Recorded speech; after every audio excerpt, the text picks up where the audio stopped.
you're all doing well, welcome back to 1111 Pinoy Tarot. Tingnan natin ang romantic connection between you and your new person or the person that you're currently dealing with or a returning person sa buhay mo. Let's see what is happening. Pwede niyong panoorin ang inyong moon, rising, and Venus placements. Thank you so much, Leo. Please subscribe, comment, share, and tap the bell. Let's see how your love life unfolds and what you can expect. Tingnan natin yung mga energies na naglilinger sa inyong love, relationship, or romantic situation for Leo, please. Energies for Leo.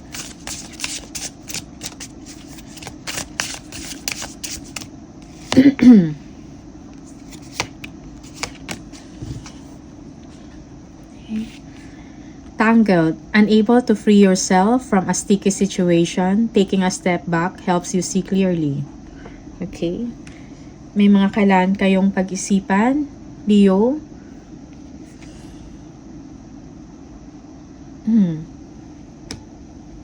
You need some time alone para makapag-isip kayo ng maayos at makagawa kayo ng mga ways para magbigay ng solusyon sa inyong situation or to think clearly. Mirror reflects your own issues, like attracts like. Okay.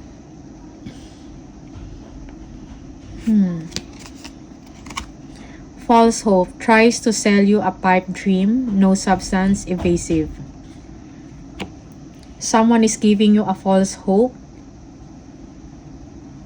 Maybe what you are doing before may rebound or ginagawa rin sa inyo ng person ninyo.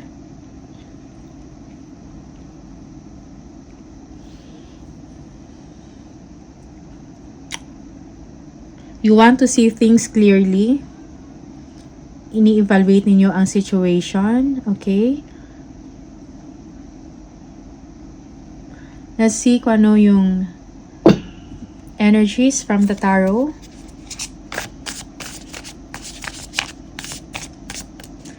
May mga issues na naglilinger sa situation ninyo ngayon.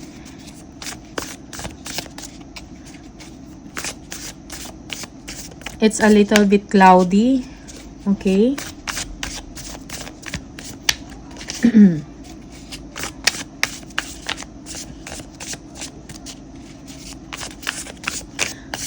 For some of you, binibigyan kayo ng false hope ng inyong person. He or she is showing you that he is sincere. Okay? But he or she is thinking a different situation. You feel that something is going on. Something is not right in the connection, Leo. Let's see kung ano yung messages from the tarot, please.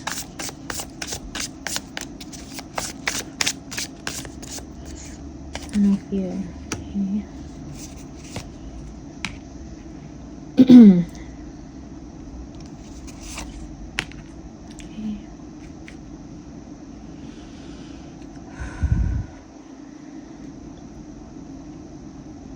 Your person is very busy, parang napapagod na sa kanyang situation, ang dami niyang responsibilities.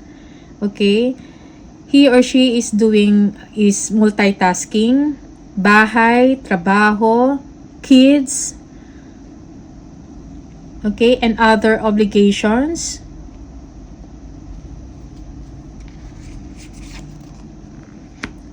Okay? You feel attracted to your person. You have the hearts for your person. Maybe your person is very attractive. Okay. You have that fire on him or her, Leo. Challenge. Okay.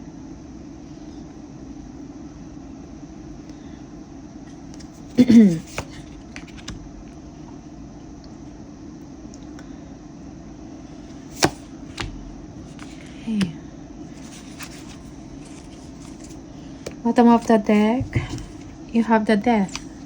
Okay? May kailangang transformation na nangyayari or may changes na nangyayari sa inyong koneksyon. Okay? Money is not a problem. You love each other. Mahal ka ng person mo. Someone needs to heal, okay? And needs to be hopeful sa situation that everything will be okay. Merong pagmamahalan, okay? But someone is not showing that. Tinatago ang nararamdaman. He or she feels that he controls the situation.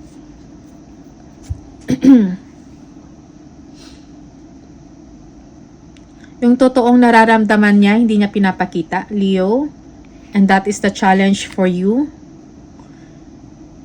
Binibigay mo yung attention.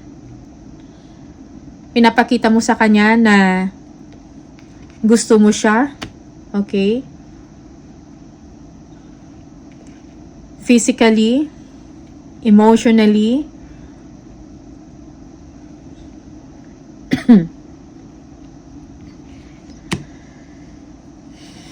someone wants to be alone, okay? Ayaw ng isa sa inyo, ayaw ng istorbo or ng distraction, parang may sarili siyang mundo.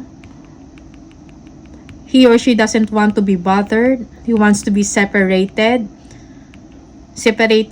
emotionally, okay? But it's not permanent, okay?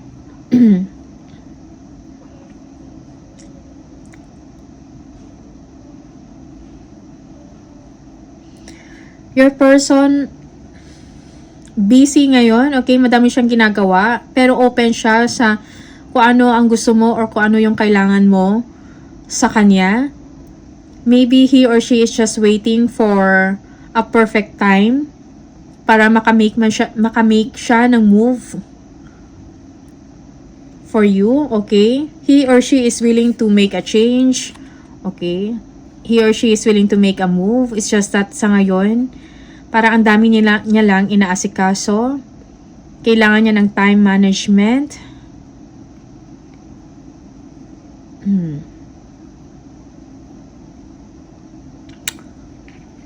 There is someone that doesn't want to be bothered.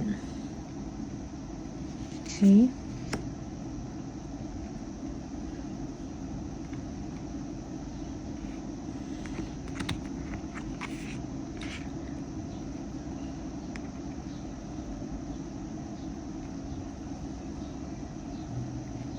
Kung ano man yung mga pinagdadaanan ninyo ngayon or negative situation or may mga challenges, your person wants to end it, okay? Gusto niya ibalik yung dati ninyong connection.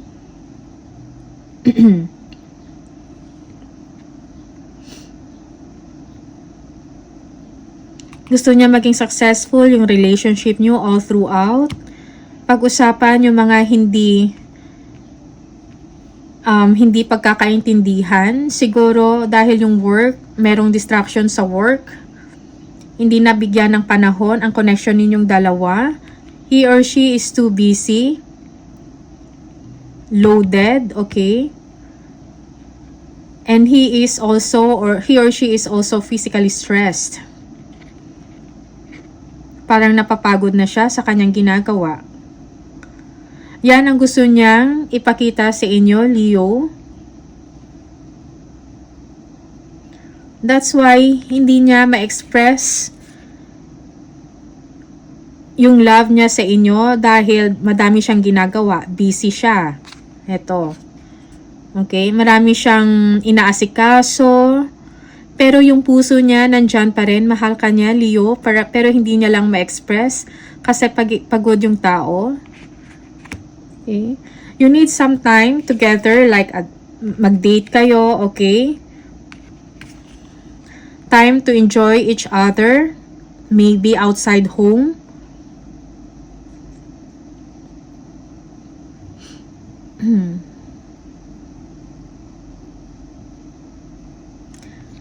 Yung fire sa isa't isa, yung chemistry, nandiyan pa din, hindi nawawala. It's just that pagod lang yung isang person. Okay? So, merong misunderstanding. Kailangan lang na mag-spend or mag-make ng time for each other.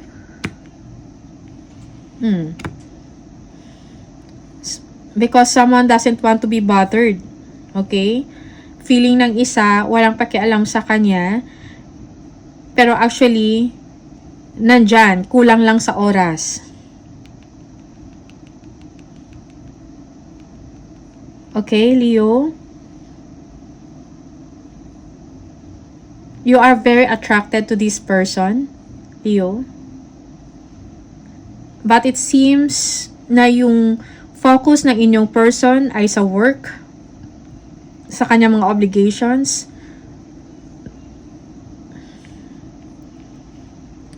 Okay? Kailangan lang ng oras para sa isa't isa. Kailangan ng excitement sa relationship nyo. Okay?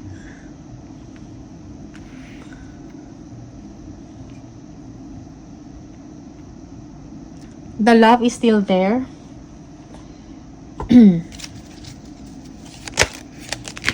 Oops. Wait.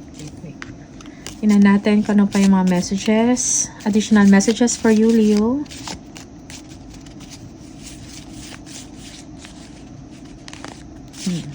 Leo, please. Leo.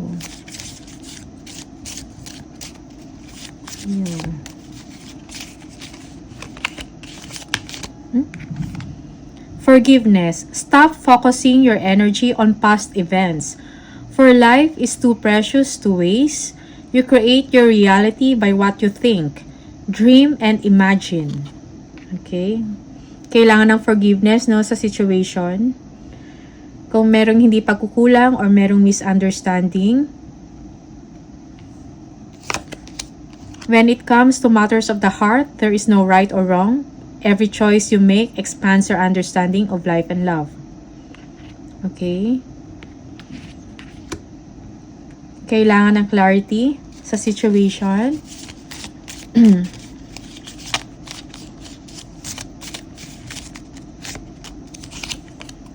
Secret admirer. Someone has deeper feelings for you than they are letting on. Okay?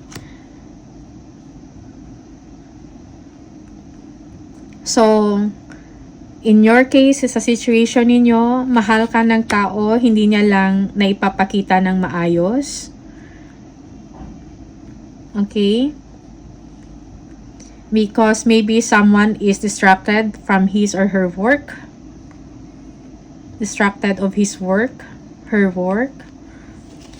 So, Leo, and someone is, merong nag-a-admire sa inyo, Leo. Okay? Secret admirer. Hindi lang nila pinapakita. Okay? So, there is more than meets the eye, Leo. Siguro for some of you, nararamdaman ninyo na merong may nag-a-admire. They have a crush on you. Tinitingnan ang inyong mga galaw. Okay? So, that's it. That's the messages for you, Leo. Thank you so much. Good luck. See you on the next video. Bye.